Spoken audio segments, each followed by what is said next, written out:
الشخص اللي على طول بيقلب الترابيزة وعلى طول يغلطك وعمره ما يطلع غلطان أبدا، هتعامل معاه بحزم وفي نفس الوقت رحمة.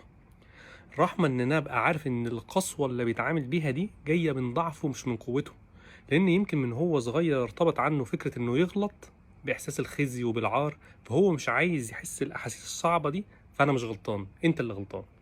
فده كده الجزء لو أنا عايز أنظر برحمة للموضوع. طب إيه الحزم؟ إن أنا لازم أروح أتكلم معاه بكل وضوح وبأسلوب كويس.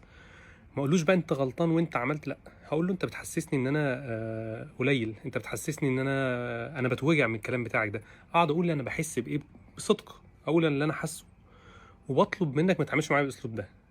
انت لو غلطان هتبقى جميل في عيني، فبطمنه الحته دي. لكن ببقى حازم ان انا لا، ما مش قابل الاسلوب ده.